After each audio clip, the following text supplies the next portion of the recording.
शेख फिरोज गोलाड़िया मुस्लिम बस्तिर बासिंदा। आपण मैंने जानी मुस्लिम धर्मर सबुठ बड़ पर्व हूँ ईद। यही पर्व मासे काल उत्साह रखिकी आज जो पर्व पालन कर ईद कहती। ईद रे समस्ते वर्ल्ड सारा गोटे दिन रे ईद हुए। ईद रे समस्ते खुशी मनाती एवं निज भितर आलिंगन करती। निज भितर मतभेद को दूर करिवार पर्व हूँ ईद। यही पर्व रे सर्वप्रथम सकाळु समस्ते नुआ कपड़ा पिंधि मस्जिद को आसती, प्रेयर करती। प्रेयर कला परे निज निज भितर आलिंगन करती, हाथ मिलांती, किए गोड़ छुईकी जुआर हुए। तापरे ठाकुर पाखु आसी पूजा करती एवं समस्त घरे आज मिठा खेचुड़ी सिमेई लच्छा तैयारी हुए। खुशी माहौल आज आपण मैंने देखुए सबू मुस्लिम गाँव रे वर्ल्ड सारा देश सारा खुशी माहौल गोटे ईद को पालन करती।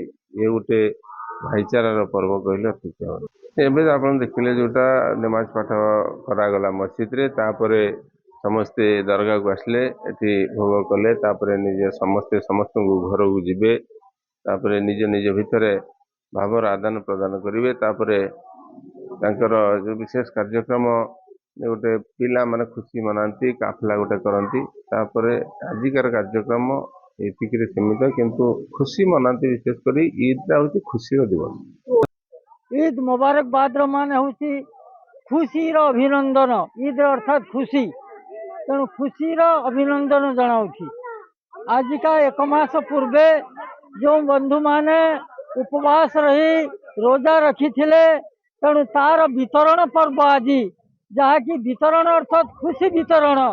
खुशी वितरण अर्थ नुहे जे आम पलौ कोरमा खाई के लड्डू मिठाई सिमेई खाई के खुशी वितरण करवा। ये खुशी वितरण हूँ दरिद्र मान को निज भली एक सांगे ठिया वितरण करवा, खुशी वितरण करवा। जो मानकर खाइबा को नहीं ताकू खाइबा को दबा। जो पिला मान अनाथ होती लुगापटा नहीं से लुगापटा वितरण करवा। ये हूँ ईद मुबारक अर्थात खुशी वितरण। खुशी वितरण इच्छा नुहे मु मो पिला को भल पिंधेबी, मो स्त्री की भल पिंधेबी, मो झील जोई की भल पिंधेबी, मुझे भल पिंधिकी बाजार बुली डिया मारिकी ईद मुबारक चित्कार करी समस्त गलार गला लगेबी। या ईद मुबारक नुहे, ईद मुबारक अक्षर अर्थ हो खुशी वितरण।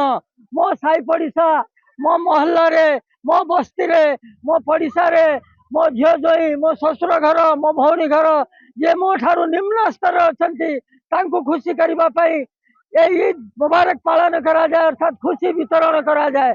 से भल खाइबार नहीं भल खाइबा दबार किसी अनुदान दबार नियम अच्छी।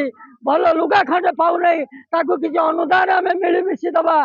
से निज पिला पिली भल लुगा खंड कर। ये हूँ ईद मुबारक अक्षरिक अर्थ, अर्थात खुशी वितरण करवा। तार माने नुहे ईद मुबारक आम भल पिंधि या घर जाई ता घर जाई ईद मुबारक गलार गला मिसई नवा, हाथ मिलई नवा। एटा ईद मुबारक नुहे। ईद मुबारक हूँ खुशी वितरण।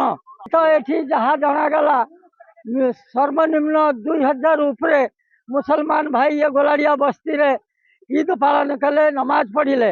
नमाज पाठ पर आसी दरगाह को दर्शन कले।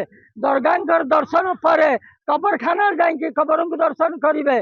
जो मैंने मरी जाती माटी तले समाधि नहीं से दर्शन करवा।